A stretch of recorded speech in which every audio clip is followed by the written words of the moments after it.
everyone, welcome back to my YouTube channel.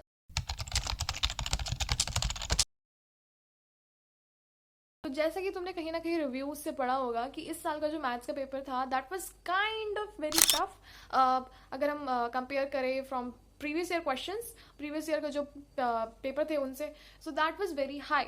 ऐसा क्यों हुआ?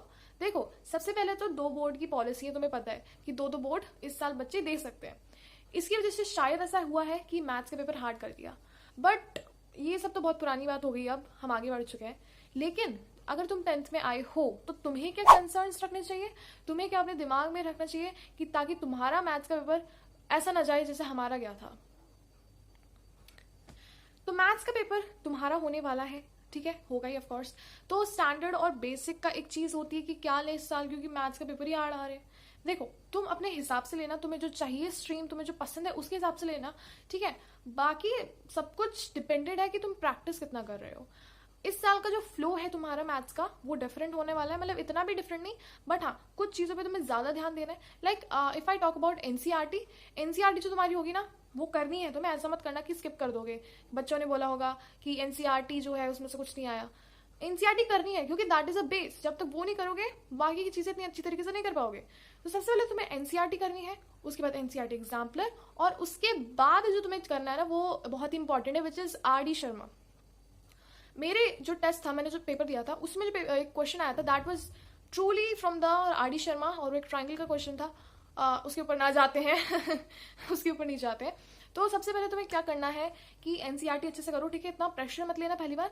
तो एनसीईआरटी अच्छे से करो, उसका हर एक question solve example with exercise question, and अगर टाइम मिले और इफ ऐसे कर ही लेना, जो उसमें थ्योरी होती है एनसीईआरटी की वो भी कर लेना। उसके बाद जो एनसीईआरटी एग्जाम्पलर है वो भी करनी है तुम्हें। एनसीईआरटी के बाद करनी है, ऐसा नहीं कि बीच में करने लग गए। एनसीईआरटी कंप्लीट करो, फिर आओ एनसीईआरटी एग्जाम्पलर पे, उसके क्वेश्चन करो। और उसमें से भी कुछ बहुत ही इंपॉर्टेंट चैप्टर्स होते हैं, जैसे कि ट्राइंगल्स होता है, लीनियर पेयर ऑफ इक्वेशन होता है, और भी कई चैप्टर्स है। अगर तुम्हें चाहिए हो तो बता देना।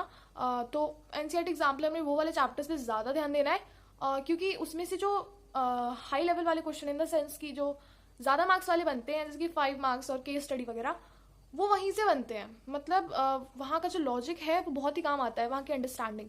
क्योंकि तुम्हें पता होगा कि मैंने एनसीईआरटी एग्जाम्पल का ये वाला बड़ा वाला क्वेश्चन कर रखा है, तो मैं ये भी कर सकता हूँ।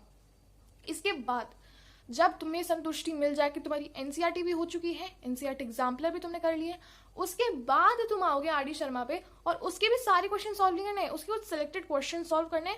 स्पेशली एग्जाम्पल्स तो सारे उसके सॉल्व कर लेना, ज़्यादा होते नहीं है, मतलब होते हैं ज़्यादा लेकिन तब भी ज़्यादा होते नहीं है। तो एग्जाम्पल्स तो सारे करने, एक्सरसाइज के सारे क्वेश्चन नहीं करने, उसमें से भी कुछ सिलेक्टेड क्वेश्चन है वही करना। और उसकी जो केस स्टडी वाला पार्ट है वो तो पूरा करना, क्योंकि उसमें से बहुत ही घुमा के क्वेश्चन बनते हैं। इस साल का जो कॉम्पिटेंसी था ना वो काफ़ी ज़्यादा बढ़ गया था। अब देखो, ऐसा ज़रूरी नहीं है कि अगले साल भी मैथ्स का पेपर टफ आएगा, क्योंकि it was just a surprise. हो सकता है कि अगर इस साल मैथ्स का पेपर हार्ड आया है या फिर किसी और सब्जेक्ट का आया है, तो अगले साल ऐसा हो कि मैथ्स का बजाय साइंस का हार्ड दे दें या फिर एसएसटी का हार्ड दे दें। इन तीनों में से ही कुछ हार्ड दे सकते हैं, और या फिर इंग्लिश का भी हार्ड दे सकते हैं, हो सकता है ऐसा। तो तुम्हें क्या करना है, तुम्हें अपनी पूरी प्रिपरेशन करके रखनी है, ठीक है। तुम्हें कोई चिंता नहीं करनी, तुम्हें बस अपनी प्रिपरेशन पूरी रखनी है। अगर ये सोचते रहोगे कि यार हार्ड आया तो कुछ नहीं कर पाओगे, ठीक है। करना इज इंपॉर्टेंट, सोचना इज नॉट इम्पॉर्टेंट, ठीक है। करना इंपॉर्टेंट है। तो तुम्हें अपने मैथ्स पे फोकस करना है ज़्यादा, और अगर तुम स्टैंडर्ड्स मैथ लेने वाले हो तो उस पर ज़्यादा फोकस करना मैथ्स पे। चाहे तुम बेसिक ले रहे हो स्टैंडर्ड ले रहे हो, ठीक है। स्टैंडर्ड वालों को ज़्यादा फोकस करना है मैथ्स पे, बेसिक वालों को भी फोकस करना है, क्योंकि इतना ईजी नहीं आ रहा है पेपर, ठीक है। तो तुम्हें वो करना है, and I think this is the flow for you right now. पहले एनसीईआरटी, फिर एनसीईआरटी एग्जाम्पलर, और फिर आर डी शर्मा के कुछ selected question, specially case study and solve examples, ये पर तुम्हें करना है, ओके। एंड तुम्हारे मैथ्स का पेपर बहुत ही अच्छा जाएगा, चिंता करने की ज़रूरत नहीं है, ठीक है।